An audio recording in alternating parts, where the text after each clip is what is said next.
This channel does not promote any violent, harmful, or illegal activities. All content provided by this channel is meant for an educational purpose only.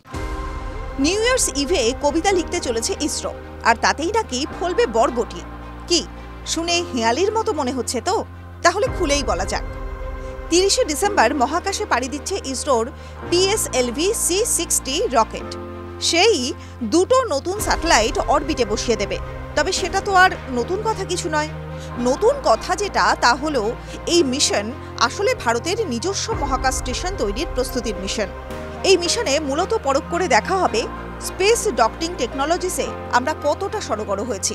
সেজন্য একটা PSLV orbital experiment module বা POEM তথা কবিতাকে পৃথিবীর কক্ষপথে স্থাপন করা হবে। তো এই কবিতাকে মোট 24টা অ্যাসাইনমেন্ট দেওয়া হয়েছে। তার মধ্যে অন্যতম হলো মহাকাশে বরবটি চাষ।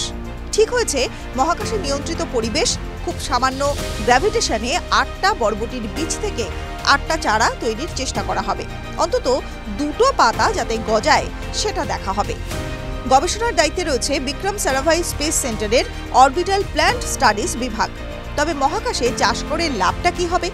উত্তরটা হলো মহাকাশের মতো প্রতিকূল পরিবেশে আমরা যদি বীজ থেকে গাছের জন্ম দিতে পারি, অতি সামান্য পরিমাণ জলেই যদি কাজটা হয়ে যায়, তাহলে আগামী দিনের মানুষ মরু অঞ্চল কিংবা পৃথিবীতে অতি খরাপ্রবণ অঞ্চলেও চাষবাস করতে পারবে।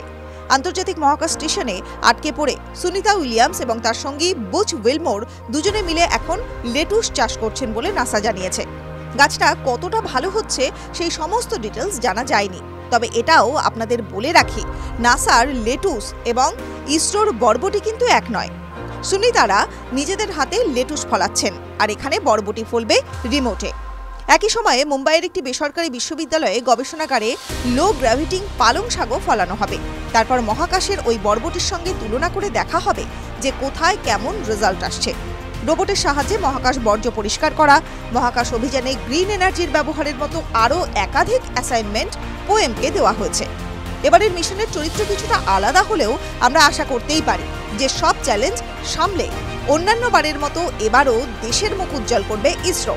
TV9 Bangla digital.